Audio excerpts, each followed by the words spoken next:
Assalamualaikum warahmatullahi wabarakatuh. Alhamdulillah, la haula wa la quwata illa billah. Allahumma salli ala Sayyidina Muhammad wa ala ali Sayyidina Muhammad. Baiklah, insya Allah hari ini saya akan berbagi ataupun sharing terkait dengan question and answer atau tanya jawab tentang moderasi beragama. Langsung saja kita mulai.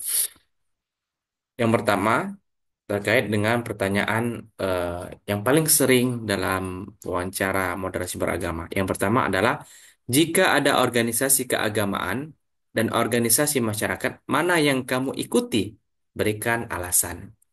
Pertanyaan yang paling sering juga keluar, yang kedua adalah, lebih memilih menerapkan hukum Islam atau hukum negara? Berikan penjelasan. Kemudian yang ketiga, bagaimana menurutmu hukum dasar negara dengan agama? Dan yang keempat, yang terakhir adalah, menurutmu bolehkah pemimpin non-Muslim memimpin negara yang mayoritas rakyatnya Muslim? Baik, tanpa berlama-lama kita akan sedikit mengulas apa yang menjadi jawaban yang paling tepat ataupun yang sesuai dengan pertanyaan ini.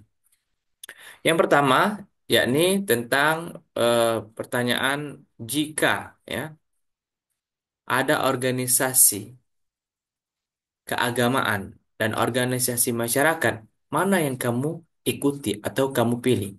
Berikanlah alasan. Kalau saya menjawab, saya percaya keduanya memiliki peran penting dalam masyarakat. Ada organisasi keagamaan, ada organisasi umum ya. Maka ketika kita melihat, menelusuri tentang organisasi keagamaan, maka secara eh, otomatis ketika kita mengikuti kegiatan organisasi keagamaan, pastinya kita akan mendapatkan atau memperdalam pemahaman agama kita.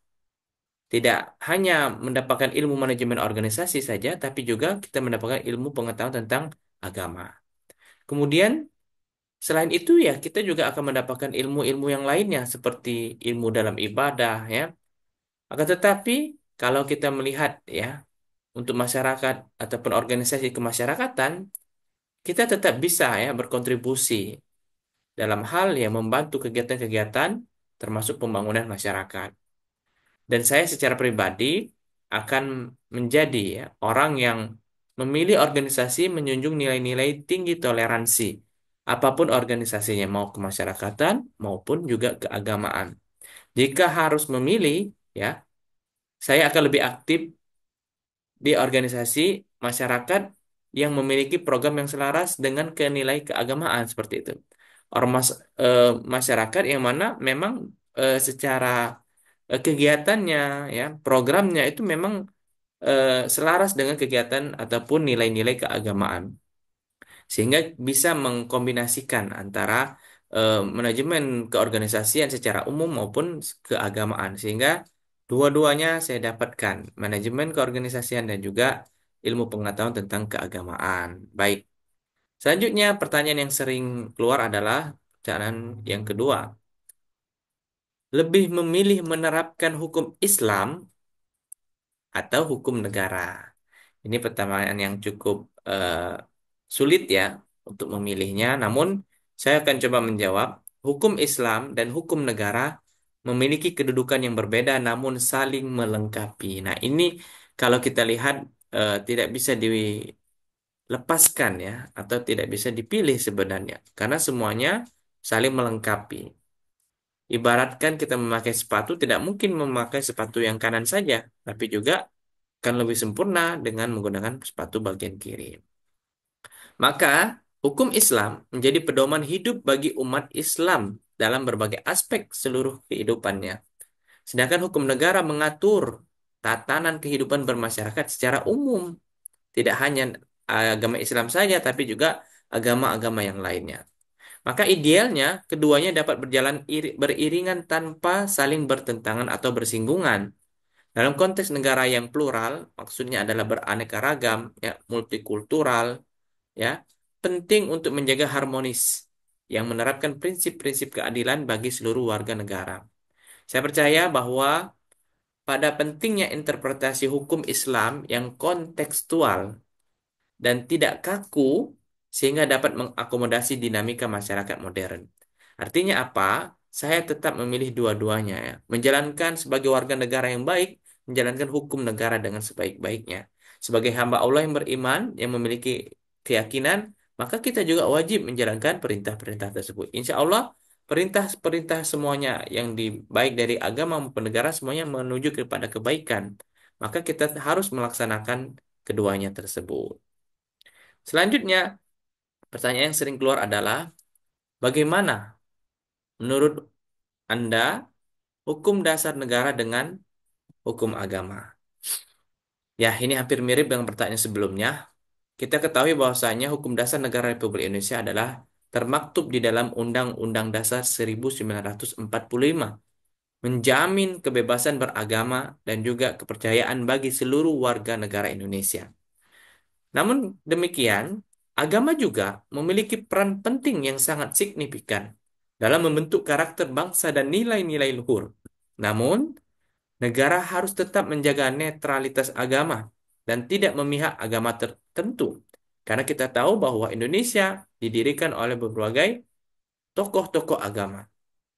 Agama dan negara memiliki ruang lingkup yang berbeda, akan tetapi keduanya saling mendukung dan dalam mewujudkan masyarakat adil dan makmur dan cita-cita bangsa negara Indonesia. Maka dari itu, saya tetap lakukan sebagai warga negara yang baik, menuruti, melakukan ataupun mengimplementasikan hukum dasar negara dan juga menjalankan eh, hal-hal yang diperintahkan dalam agama, selagi semuanya itu tidak eh, di luar koridornya, maksudnya adalah menyimpang, saya tetap menjalankan apapun hukum tersebut.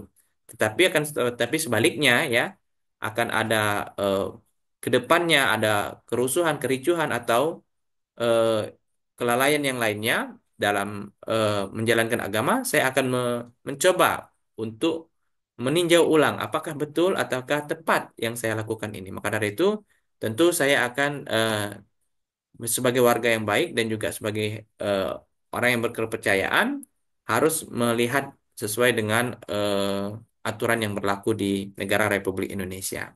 Terakhir, pertanyaan yang paling sering adalah, menurut Anda, bolehkan pemimpin Muslim memimpin negara yang rakyatnya mayoritas Muslim? Maksudnya, pemimpin non-Muslim ya. Artinya ada beberapa apalagi kita ketahui bahwasanya Indonesia adalah negara yang demokratis. Maksudnya apa? Kita memilih pemimpin dengan cara demokrasi. Dan kita ketahui bahwa Indonesia memiliki 5 agama. Sehingga siapapun yang memiliki kepercayaan tersebut memiliki hak untuk dicalonkan dan mencalonkan diri sebagai kepala daerah ataupun legislatif. Apalagi kita sudah melewati ya beberapa hari yang lalu ya 27 November 2024 kita telah melaksanakan pesta demokrasi yakni tentang pemilihan pemilu kada atau pemilihan kepala daerah.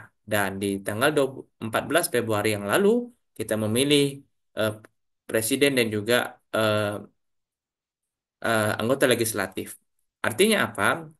Kita telah melihat hasil ya yang telah dikeluarkan ya bahwasanya warga negara yang terlibat dalam kontestasi politik tersebut tidak bisa serta-merta harus dalam satu agama saja ya, yang mayoritas misalkan. Tetapi juga boleh untuk warga negara ya, dia memiliki hak yang sama walaupun beda dengan keyakinannya dengan agama yang lainnya.